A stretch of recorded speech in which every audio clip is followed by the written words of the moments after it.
gbogbo àwọn olólùfẹ́ Mọ́rànrántí Ayaba ẹ wo apá kẹta fíìmù náà ti jáde o ṣùgbọ́n kí a tó tẹ̀síwájú ẹ jẹ́ n sáré ṣe ìpolongo kání tó ń lọ lọ́wọ́ lórí mídíà àwùjọ ṣe ti gbọ́ nípa ìtẹ́pẹ́. ìtẹ́pẹ́ jẹ́ ìkànnì tó dára jù ní tó ti máa ra dátà fáwọn tá ń lo WhatsApp, Facebook, Twitter àti bẹ́ẹ̀ bẹ́ẹ̀ lọ.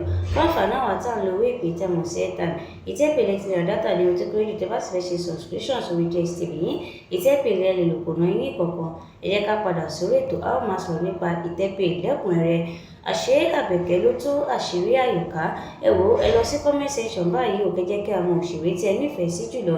Ẹ wo èmi ní tèmi òṣèré tí èmi nífẹ̀ẹ́ sí jùlọ ni Àyọ̀ká èyí tí ń ṣe Fẹ́rànmi Ọ̀yálọ́wọ̀.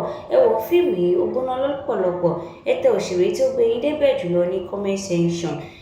Kí ni nǹkan pàtó tó mú yín nífẹ̀ẹ́ fíìmù Mọ́rànrántí Ayaba tí ẹ fi wo apá kìíní, apá kejì, apá kẹta tuntun jáde o?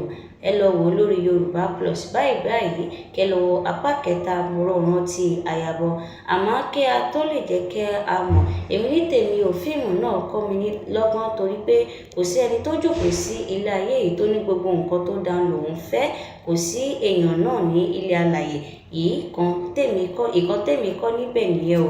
Tó bá jẹ́ ìgbà àkọ́kọ́ tí ẹ rí fídíò wa nìyí, ẹ gbìyànjú láti tẹ subscribe button kẹ́sì tẹ aago tí ó wà ní ẹ̀gbẹ́ rẹ̀ kí a bá lè send notification sí yín nígbà tí a bá tún drop fíìmù tuntun lórí channel wa.